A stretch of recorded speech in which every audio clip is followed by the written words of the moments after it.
Alright, so I've been watching the developers. I've been watching interviews. I've been listening to them talk about the Elder Scrolls.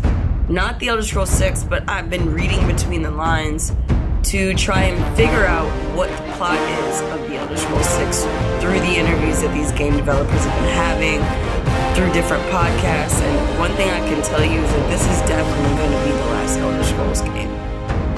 Because they are done. Like, I feel like they think they've done enough. And they just haven't. So I'll tell you the plot instantly. Off the rip, we can scratch Hammerfell, Valenwood, elsewhere. You can scratch all that. Because the terrain and the 36-second clip that they showed us, for sure is High Rock. It's High Rock because it's high mountains, it's glades, it's greenery, and fucking water. We know that that's where the Bretons live. Don't know who the Bretons are. They're pretty much half Mer. They're half elf, half human. They have high magic resistance, and they can use magic better than an orc or a red guard, for example. If you don't know about High Rock, it's a province in Tamriel, which is in Mundus. We all worship these Daedric gods, and we all worship these the 9 divine. We worship them as well. But the mischief in this is Daggerfall, one of the cities within the province of High Rock. We've already had a game for it, in which I'm not knocking Daggerfall, but room around the mill is it has alternate endings, which in these situations, just like Skyrim or what happened to the Dwemer, what can be explained as a dragon break, where, these people are just zapped from the time that they're in and put into, I guess, another time or frozen in time. Who knows? I've never been in a true dragon break myself. I can infer that perhaps the Dwemer are on that wizard island that's sitting in the middle of nowhere in High Rock. That one. The one that no one's been able to access, including the Bretons. Extremely great magician. Another thing I want you to make sure you do is hit that like, share, and subscribe button, because I'm not paid to say any of this. I'm not sponsored to say any of this, and I'm not kissing Bethesda's ass. I'm gonna let y'all know I'd like to play the goddamn game too. But there's a couple things in our way. One, what fucking engine are we running this on? I know we're not running this on this engine on the Xbox and the PlayStation because, hunty, y'all gonna need a new system for whatever the fuck this is. I mean, it better be running on crazy. Let's talk about that first. We've had to wait, 20, 30 years for this game? I don't want to play. I'm not trying to sound funny, but the experience that I had in Oblivion, the experience that I had in Skyrim, I'm not even trying to have those experiences. We need to level up. The desert of Hammerfell, the terrain is how we know it's not Hammerfell. Grotwood, a city within Valenwood, is how we know it's not Valenwood, because that is a great tree. I'm talking about the city is a tree. Did not see that in a trailer. I would have loved to have seen. Are you kidding me? Valenwood and elsewhere in Muckmire, we all know would be crazy. The Annexiel in a video game, or throwing all the Khajiit's religions. I bet y'all didn't even know Sheogorath, my favorite prince, has a very special relationship with the Khajiit. I mean, if you play ESO, then you know. But if you play ESO, then you also know the treasure trove is empty. They've had to make up some new shit. And here's the thing. In High Rock, we gonna be dealing with different creatures for sure. I want you to think motherfuckers with tails, looking like Medusa with arrows. Let's just be honest. Where the Elder Scrolls has lost its flavor is Daedric Princess. Tell me Skyrim wasn't dry compared to Oblivion. This is the reason you're not gonna catch me hopping back to Morrowind. Is because, bro, it was so dry in Skyrim that they changed Sheogorath's outfit, everything, his setting. We didn't even go to the Shivering Isles. We went to some dude's mind. And then it's this precedence that Bethesda used to set, the vibe. What happened to breaking records? Y'all remember when in Oblivion, in the DLC Shivering Isles, when the butterflies came on the screen? Once upon a time, that scene was the most butterflies ever on any video game cinematic scene. I need something like that in the Elder Scrolls 6, because that took my childhood and elevated my creativity. I'm looking for that, Todd. And I have to wonder, endgame, what's really endgame for the Elder Scrolls? they're going to have to bring the old prince, the prince that Hemaris Moore, and this is why I say Hemaris Moore is so important. They're going to have to bring the prince that Hemaris Moore made all the other Daedric princes forget into this whole situation with this tower and all that, just to like really suck us in. Like, it's going to have to be a vomit of creativity on us to suck us in, because I'm not going to be just reeled in to buy another $80 game and you telling me I'm going to High Rock. Okay, you got people that's going to want to see the orcs in their natural habitat in Orsinium, because y'all see that rocky area and y'all thinking in your head like, oh, well, that might be the place in between, because I didn't see no snow, but that's where everybody really would want to go, because Orsinium and Skyrim, that shit ain't on the map no more. It like you know what I'm saying? Like, it's not in the lore. They're saying like Orsinium is gone. Like those orcs migrated out.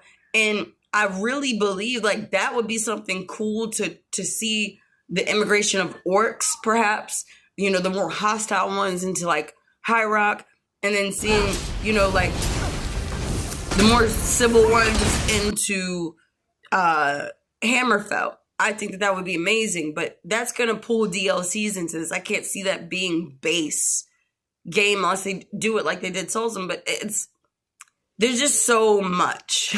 And one thing I noticed when I was playing ESO and I went to Rivendell, which is also in High Rock, and I was playing the zone, because to me, because I'd already beat that when I first beat the game, ESO, I was like, okay, I don't need to play this. But now that I beat every other province, I'm like, all right, I'm going to go back and I'm going to see what's happening. And to me, it seems to be a lot of vampires in the area as well. So you could be seeing some of Molag Bal. To me, you could be seeing some of Mephala. I think that they need to really intertwine the Daedric Prince in here. The other thing that would be messed up is there would be no Dark Brotherhood. Let me tell you why. The Dark Brotherhood was massacred during the different eras of High Rock. You know, they came under assault. Pirates came into the whole city and they cut everybody down. And that was the plan, I think, of the ruler at the time, because they was there to assassinate him. We seen that in Skyrim, where we had to assassinate a false emperor and the real emperor. So I could see having to perhaps play the Dark Brotherhood and be under assault, which would be crazy, or not playing it at all, or having to kill off the Dark Brotherhood, which would be a totally different vibe. Like, can you imagine all these years that we've spent with the Morak Tong and the Dark Brotherhood, and then we're the ones that have to murder them, to eradicate them? That would touch me in a different way, Bethesda. I wouldn't trust you anymore. I mean, you damn sure will never get Game of the Year having me assassinate the Dark Brotherhood. I had enough of that Black Hand shit in Oblivion. When we had to go kill off the Black Hand, I was like, damn. I know what I'm, you know, like when you play another time, you like, I know what I'm about to do. And then I could just not do it, but then I wouldn't complete the game. And then I'm thinking about all the different factions. I'm thinking, what are they going to keep? What are they going to get rid of? In Skyrim, you know, they wanted us to play as either a Stormcloak or something like that. And that was boring to me. In Oblivion, we got to play partially into the Black.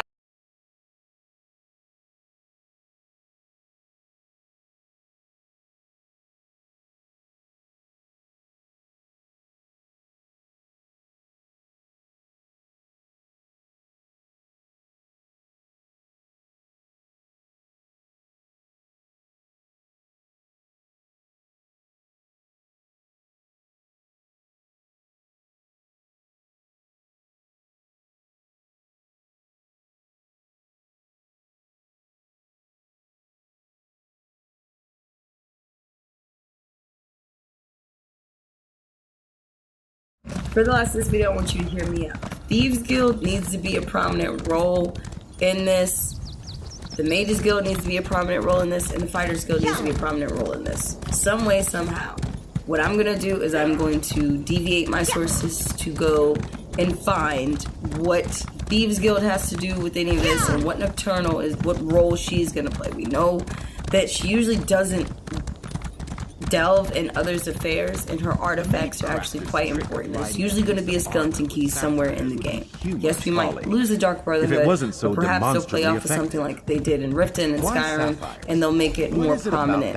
I also noticed that the Thieves Guild usually plays their roles in major cities, so we're going to see probably them located in Wayrest, perhaps. Rivenspire, perhaps. I don't know. We'll see them. As far as Daedric princes go, I believe that the lesser princes will also play a role, such as Clavicus Vile and Molech. Well, he's not a lesser prince, but Molech Ball, I think, will play that Mehrunes Dagon type situation where he's the antagonist, and I believe Hermorus Moore will be the protagonist. If we're looking at mechanics where we can advance, I think a good position to go from would be to use our sorcery, our magic, while we're using our melee weapons like we could do in Oblivion. I don't think a lot of players notice that you could use your Detect Light, or you could use your Buoyancy or your Flare, even though you have a weapon equipment, which is something that you can't do in Skyrim.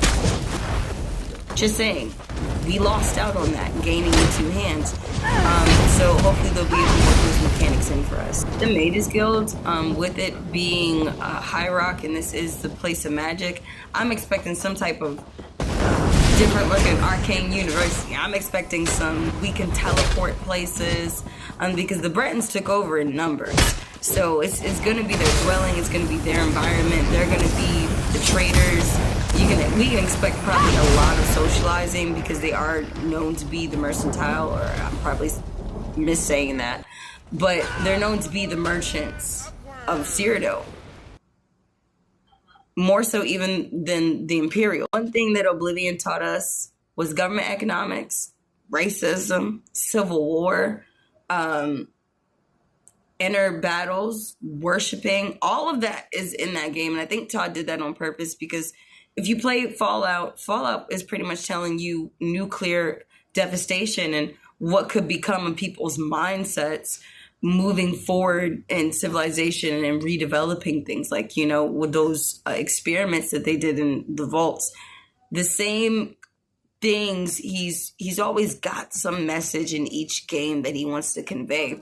I feel like Skyrim, it was the inner spirit, being able to say those shouts, and you feel this power that you don't have. I can only imagine how the people who play VR with Skyrim feel. Like, they probably feel really, really powerful. Watching him talk about these games, I realized, like, the real butter and bread that he relies on is his writers. So whoever's writing The Elder Scrolls 6 is the person that we need to be taking the deepest look at. Which, again, I am going to do a part 3 because, like I said, it's getting deeper and deeper for me. But I haven't seen Hermorus Moore not to be that main Daedra in this. So that's the purpose in all of it. But we want to see what other Daedra gods are going to play a role. I mean, we did get a glimpse of Akatosh in Oblivion. We could get a glimpse of him again. I don't know. It's going to have to be something lit and insane. So next video, I'm going to go into the writer because I want to get in their brain. So I'll see you guys. DaMouseOfInk out. Please like, share, subscribe. Again, thank you. No, I'm not sponsored to say any of this. Sorry, not kissing Bethesda's ass. I want a good game. I'll see you guys. Please leave your comment on your thoughts and what we're going to be seeing in The Elder Scrolls 6. I think I've hit it all.